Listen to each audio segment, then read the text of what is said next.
Bites and डिलाईट्समध्ये सगळ्यांचं मनपूर्वक स्वागत.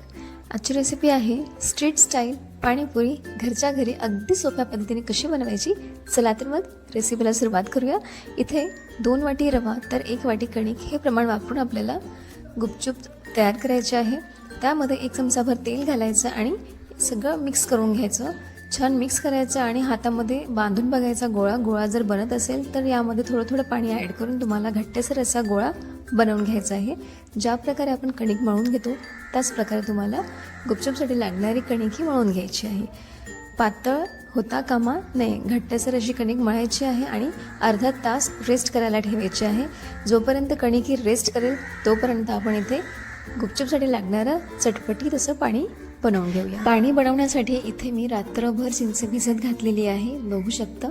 थोडासा कोथिंबीर, 4 ते 5 हिरव्या मिरच्या, मिरे, अद्रकचे 2 तुकडे आणि जिरं हे सगळं साहित्य मिक्सरच्या भांड्यामध्ये घालायचं. त्यामध्ये चवीनुसार काळं मीठ, साधं मीठ आणि आवडीनुसार गूळ किसून घालायचा, जेणेकरून मिक्सरमध्ये इझिली बारीक होईल. आता यामध्ये ॲड करायचं आहे चिंचेचं पाणी. फक्त पाणी घालायचं आणि मिक्सरमध्ये फिरवून घ्यायचं. पूर्ण पाणी घालायचं असेल तर तुम्ही घालू शकता. तुम्हाला आवडत असेल, आंबट आवडत असेल जास्त, तर तुम्ही चिंचेचा वापर जास्त करू शकता. इथे मी पूर्ण चिंच ॲड केलेली आहे. उरलेली चिंच मिक्सरमध्ये फिरवून घेतली आहे आणि मग यामध्ये गाळून घेतली आहे. बघू शकता इथे हे पाणी खूप चटकदार आहे. यामध्ये आणखी 2 ग्लास पाणी ॲड करायचं आणि मगच हे पाणी छान तयार होईल.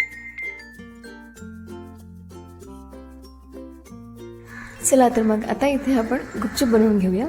जी कणिक आपण मळून ठेवलेली होती तीच कणिक आपण आता थोडंसं तेलाचा हात लावून पुन्हा मळून घेणार आहोत आणि 2 पार्टमध्ये डिवाईड करायची आहे. बघू शकता या प्रकारे इथे छोटे गोळे बनवून घ्यायचे आहे. ज्या साईजमध्ये तुम्हाला पाणीपुरी बनवायची असेल त्या साईजमध्ये तुम्हाला इथे गोळे बनवून घ्यायचे आहे. एक गोळा हातावर घ्यायचा आणि थोडासा चपटा करायचा, गोल करायचा आणि एवढ्या साईजमध्ये लाटून घ्यायचा. गोळे असे लाटून घ्यायचे आणि एका ताटामध्ये काढून ठेवायचे. बघू शकता तेल हे कडकडीत गरम करायचं आहे. गार तेल नको आहे, कडकडीत तेल गरम करायचं आहे आणि त्यामध्ये 1 पुरी टाकायची आणि झारा असेल त्याने दाबत राहायचं. डॅब करायची, तेव्हाच ती पुरी अशी टम्म फुगून वरती येईल.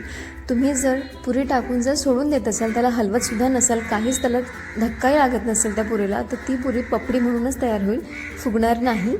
बघू शकता या प्रकारे. आणि खरंच हीच मेथड आहे. खूप छान अशी कुरकुरीत आणि मस्त टम्म फुगतील अशा पुऱ्या बनतील. याच प्रकारे तुम्ही पुऱ्या बनवून घ्या.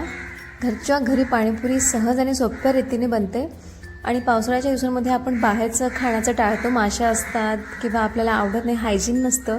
त्यामुळे घरच्या घरी